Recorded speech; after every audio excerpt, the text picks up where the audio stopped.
We're going to go to Matthew chapter 18.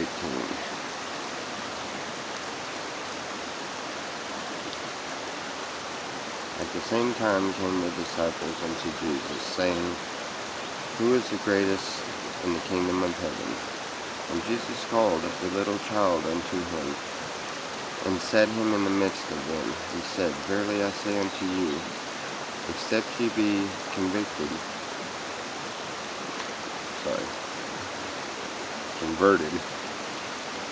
and become as little children, ye shall not enter into the kingdom of heaven. Whosoever therefore shall humble themselves as a little child, the same is greatest in the kingdom of heaven. And whoso shall receive one such little child in my name receiveth me.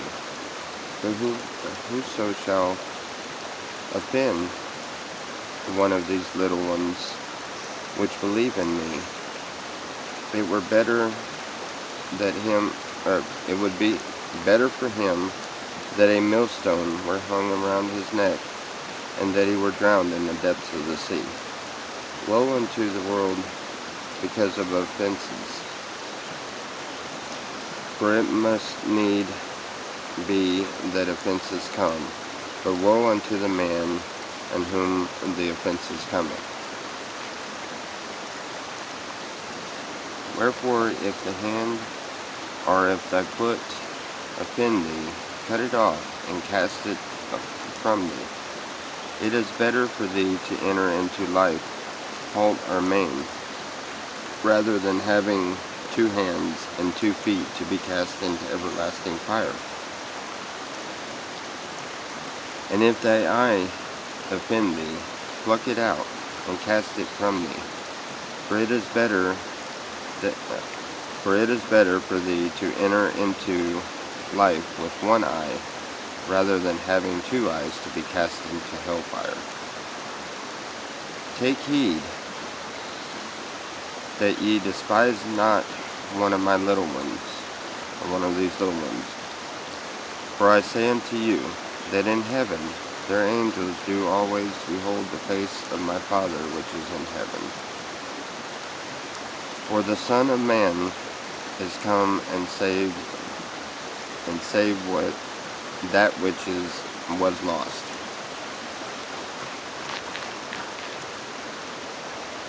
Now think ye, if a man have 100 sheep, and one of them has gone astray, doeth he not leave the 99 and goeth into the mountains and seeketh for that which is gone astray?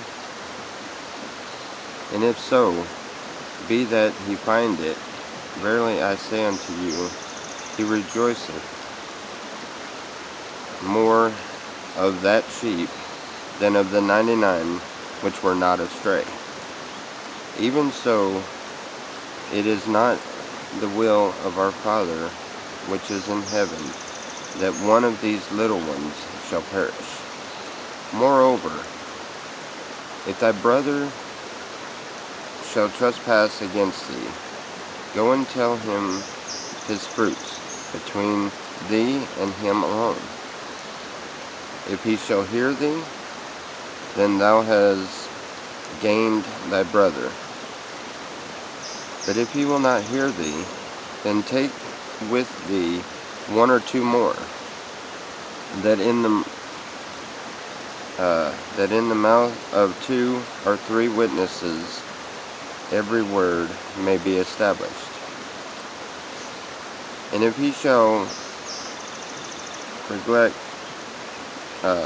neglect to hear them, tell it unto the church.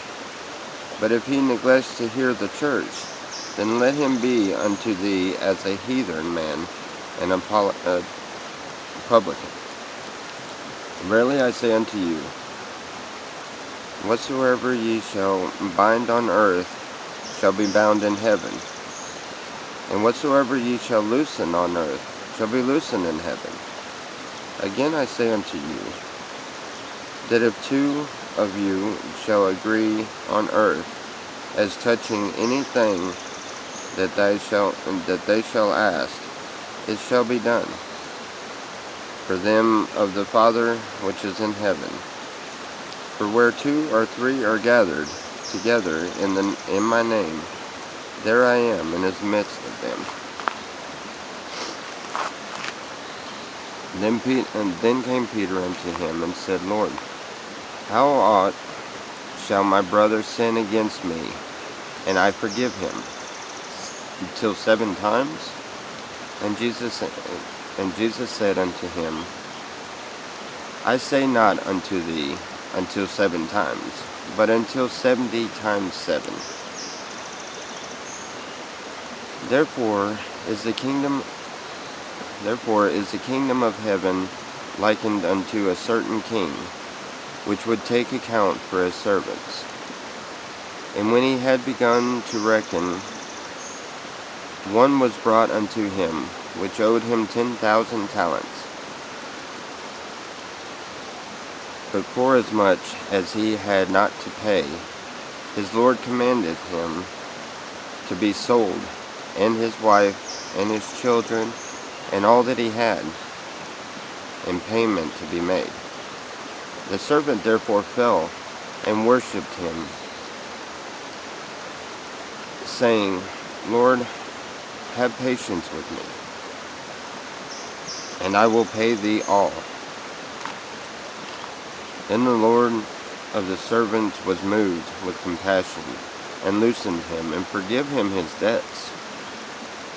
But the same servant went out, and found one of his fellow servants, which owed him 100 pence. And he laid hands on him, and took him by his throat, saying, Pay me what thou owest. And his fellow servant fell down at his feet, and besought him, saying, Have patience with me, I will pay thee all. And he would not, but went and cast him into prison, till he should pay the debt. So when his fellow servants saw what was done, they were very sorry, and came and told unto the Lord all that was done. Then the Lord, after that he had called him, said unto him, O thou wicked servant, I forgive thee all thy debt, because thou desirest me. Shouldn't not thou also have had compassion with thy fellow servant, even as I have had pity on thee? And his Lord was wroth, and delivered him unto the tormentors, till he should pay all that was due unto him.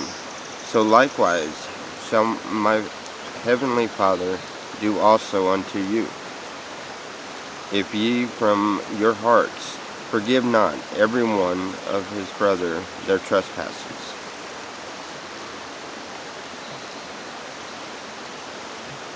You know, it's really difficult to forgive people. It is difficult at times, especially when they really bother you, really hurt you, or really get under you, in your skin there. And like he says in the highlighted parts, the 21st verse said, Then Peter came unto him and said, Lord, how oft shall my brother sin against me, and I forgive him? Till 7 times? But Jesus answered and told him, I said not unto thee until 7 times, but until 70 times 7. And you know, if we don't forgive our brothers and sisters and our neighbors, we don't have the love of God within us. There's an old church song that said, you don't love your neighbor, you don't love God. That is a very, very true, very accurate song. Very beautiful song, too. And we have to forgive our neighbors. We have to understand that some people are different, and their walks with God are different. And some people are jogging that path of righteousness, and some people are tripping and falling every inch of the way. But those ones that are jogging up the mountain there, bypassing all the ones that are tripping and falling, they have no love for their neighbor. They have love for their neighbor. They wouldn't gossip about them. And they wouldn't downgrade them. And they wouldn't work against them. But we have to forgive them. Their trespasses. We have to help them. The song goes, I'm not very good with lyrics on songs, but the song goes, if you don't love your neighbor, you don't love God if you don't love your neighbor. If you gossip about him, and if you never have mercy, and if he gets into trouble, if you don't try to help him, then you don't love your neighbor and you don't love God.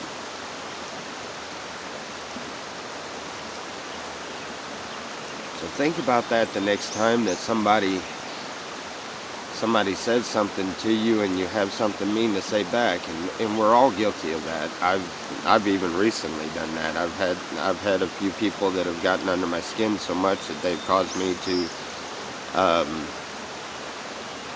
say some mean things that I probably shouldn't say, and things that I know that I have to answer to God for. So, you don't have to worry about what people think about you here on earth, because it doesn't matter. They're not the ones that saves you from hell or shoves you into the pit. They're not the ones that have the say over where you go. But if you don't have compassion for them, and you don't love them anyway, even though they're mean, even though they say things that are hurtful, and you don't love them, then you don't have the love of God within you. If you don't have the love of God within you, buddy, I fear for you. I do. Because hell is real. There's no doubt about it. And God's coming. And he's coming, and he's pretty pissed off.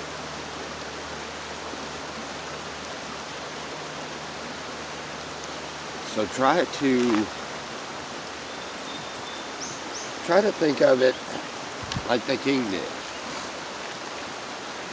The fellow servant, he didn't have the money to pay him, but he forgave all of his debts, just the same as the Lord has forgiven ours. But if we don't forgive each other,